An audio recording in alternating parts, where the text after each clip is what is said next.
안녕하세요. 아마존 차학 강사 서주영입니다.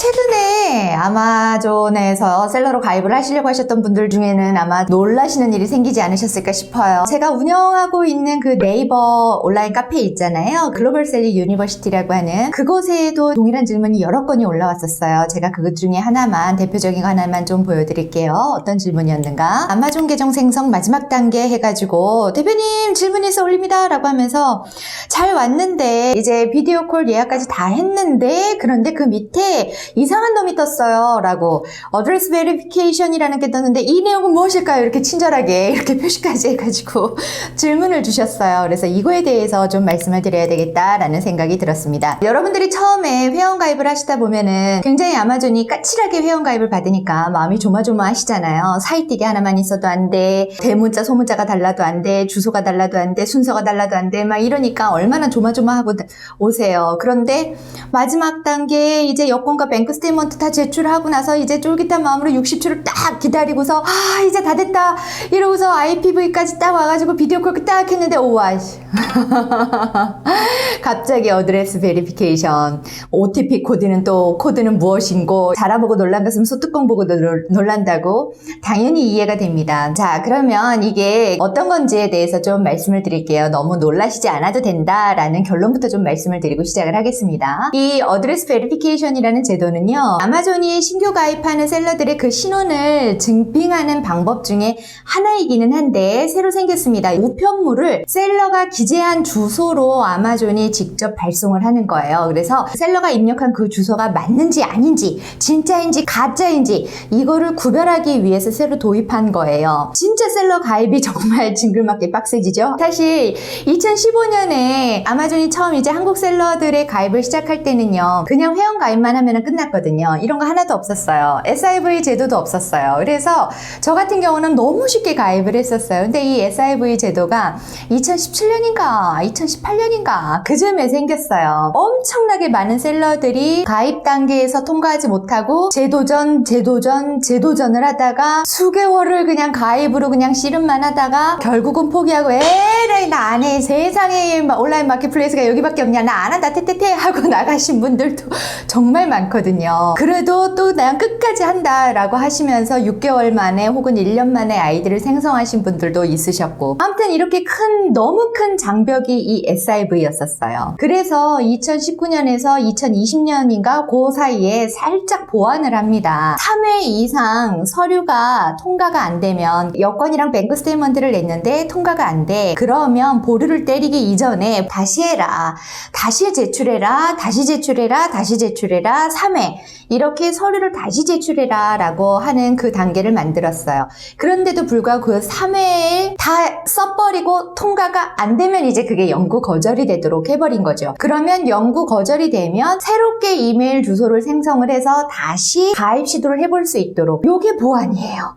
그러니까 이것도 물론 되게 힘들기는 한데 그 이전처럼 6개월이고 1년이고 주구장창 할 필요는 없게 된 거죠. 아무튼 이러한 보완책이 생겼는데 다시 또 2020년에 IPV라는 비디오 콜 제도를 만들었잖아요. 그 신원 인증 마친 이후에 추가적으로 아마존 매니저들이 비디오를 통해서 직접 셀러 얼굴 보고 신분증 이렇게 비교하고 얼굴에다 대세요, 옆에다가 이거 여권 올리세요, 넘겨주세요, 막 이런 거 한다고 제가 또 영상도 하나 또 올렸었죠. 그래서 이런 걸 또 만들었어요. 그런데 한국에는 2020년 12월경에 이렇게 도입을 했죠. 자, 그런데 이제 2021년 지난 10월경서부터 비디오 콜로 사람 얼굴과 여권을 확인하는 제도는 그대로 두고, 그건 그대로 놔두고 우편물을 보내서 주소를 확인하는 것까지, 이 어드레스 베리피케이션까지 추가를 한 거예요. 그러니까 회원 가입 완료 하나 하기가 정말 상상 초월 경제의 까다로움을 수반한다. 오 마이 갓, 네.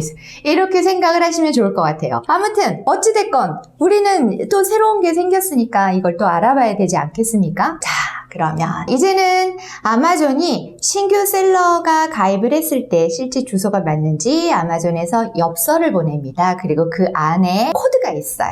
그 코드를 아까 보셨던 IPV 화면에 아까 이 내용이 무엇인가요? 라고 했었던 그 화면 다시 한번 볼까요? 여기 보시면 밑에 Enter OTP란이 있어요. 그 OTP란에다가 우편물 안에 있는 코드 번호를 입력을 하는 겁니다. 그렇게 만든 거죠. 그러면 아마존이 왜 이걸 만들었느냐? 아마존이 말은 이래요. 악의적인 셀러를 차단하고 고객들도 보호하고 진짜 착한 셀러들도 보호하기 위해서 이렇게 했다. 뭐 이렇게 말을 해요. 취지는 나쁘지 않은 것 같습니다만 어찌됐건 아마존의 모든 제도는 항상 미국 로컬에서 먼저 시작을 해서 글로벌로 옮겨집니다. 그런데 문제는 로컬에서 시작을 해서 글로벌로 확대를 할 때 언제부터 확대한다라는 알림을 일체 해주지 않는다라는 데 있어요. 모든 정책에서 다 똑같이 그렇게 모습을 보여줍니다. IPV도 그랬어요. 비디오 콜도 미국 내에서 먼저 하고 한국에 도입을 했는데 전혀 알려주지 않았고, 상표 등록이 있잖아요. 원래 상표 등록이 완료가 돼야 됐는데 출원하는 걸로 바꾼 것도 미국에서 먼저 하고 한국으로 왔는데 알려주질 않아요. 항상 이랬어요. 근데 이번 주소 관련도 똑같았어요. 바로 며칠 전까지 실제 기업들 가입 컨설팅을 진행을 했었거든요. 그때만 해도 뜨지 않았는데 그 바로 며칠 후에 제가 또 코트라에서 수업을 하고 있지 않습니까? 코트라 이제 아마존 US 입점 그걸 전담으로 강의를 하고 있잖아요. 그 코트라 수업을 하는 가운데서 이게 시작이 됐다는 걸 알게 된 거예요. 오우 갓. 근데 다만 제가 이렇게 막 알아보니까 이게 아직은 모든 셀러들한테 100% 발송이 되는 것은 아니에요. 랜덤하게 추첨이 돼서 어떤 사람한테는 이게 가고 어떤 사람한테는 안 가요. 이걸 제가 어떻게 알았냐면 개인적으로 오프라인 수업을 하는데 그 오프라인 수업을 받는 분들 중에 똑같이 회원 가입을 했는데 어떤 분은 받았고 어떤 분은 안 받고 통과가 됐거든요. 그런 걸 보면 이게 아직까지는 100%가 아니다라는 걸 알 수 있었죠. 아무튼 여기에 이렇게 랜덤에 걸리시게 되면 우편물을 받고 OTP 코드를 입력을 하셔야 된다라는 겁니다. 그럼 여기서 우편물은 언제 어떤 방법으로 받게 되는가도 궁금하시겠죠? 우편물은 미국 아마존에서 직접 쏴줍니다. 참 돈도 많아요.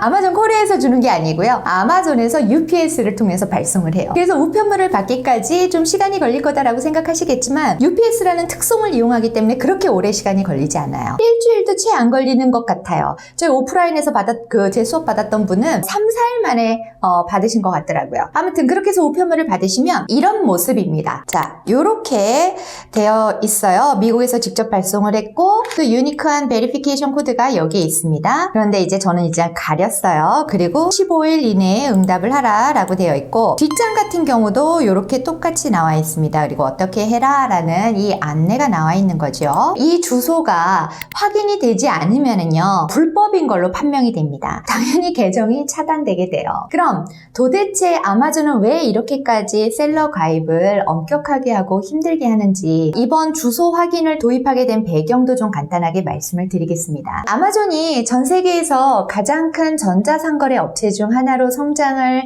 함에 있어서 제품을 판매하는 수백 개의 그 서드파티 셀러들이 활동을 시작을 했겠죠. 이 서드파티 셀러가 누군지는 당연히 아시죠? 저희 같은 사람들이에요. 저희같이 아마존이 아닌 셀러가 자기의 상품을 가지고 직접 아마존에 입점을 해서 판매하는 사람들, 이런 사람들이 서드파티입니다. 자, 그런데 이 서드파티들이 지금 현재 판매를 하는 게 언젠가서부터 아마존의 매출의 절반 이상을 차지하기 시작했어요. 그게 한 2년 정도 전인 것 같아요. 그러나 아마존이 이렇게 성장을 하면서 또 셀러가 증가를 하면서 아마존은 위조 상품이라던가 안전하지 않은 상품이라던가 만료가 된 상품의 판매라던가 이런 여러 가지 가품, 지재권 침범 이런 여러 가지 문제에 직면을 하게 됩니다. 아무리 아마존이 그런 셀러들을 색출해서 정지를 시켜도 못 팔아, 너 이제 나가 이렇게 해도 셀러들은 계속해서 들어올 수 있었던 거예요. 왜?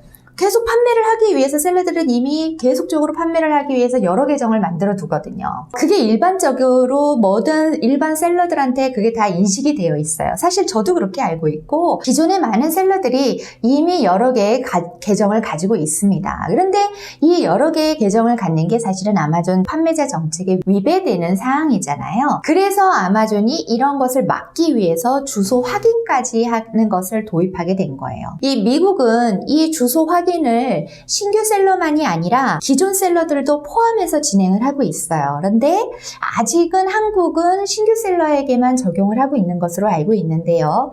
그러다 보니까 제 생각은 아까 앞에서도 말씀을 드렸듯이 항상 미국에서 로컬에서 하면 글로벌로도 이후에는 적용된다라고 말씀드렸잖아요. 그래서 한국도 이거는 저의 생각입니다만 머지않아 기존 셀러에게도 우편물을 보내서 확인을 하지 않을까 하는 생각도 한번 해봅니다. 이렇게 미국에서 한국으로 또 다른 나라로 특송을 이용을 해서 우편물을 보낸다라는 건 아마존이 지불하는 비용이 훨씬 많아진다라는 것을 의미하기도 해요. 그럼에도 불구하고 아마존이 이렇게 하는 것은 언제나 그 가품과의 전쟁을 통해서 지구상에서 최고로 고객 중심적인 회사를 만들겠다라고 하는 그 아마존의 면모를 그대로 드러내는 게 아닌가 싶습니다. 자, 이렇게까지 진입이 까다로워지니 기존 셀러들은 어떤 일종의 보호를 받고 있는 셈도 되지 않을까요? 하지만 만약에 내가 동일한 주소로 여러 개의 계정을 가지고 있다, 그런 기존 셀러분들이시라면 추이를 좀 예의주시하시면서 주소를 좀 바꿔두시는 게 어떨까 싶습니다. 그리고 물론 더 좋은 건 아마존의 정책을 위배하지 않게끔 계정을 만드시는 게 중요하지 않을까 싶습니다. 예전에는 1인 1계정만이 원칙이었고 1인이 2개의 계정을 가지면 아마존 정책 위반으로 바로 계정 정지였지만 이제는 그렇게 하지 않는 거 아시죠? 기존에는 예를 들자면 내가 유아용품을 판매했는데 새로 런칭을 한 상품 라인이 예를 들어서 조금 그렇긴 합니다만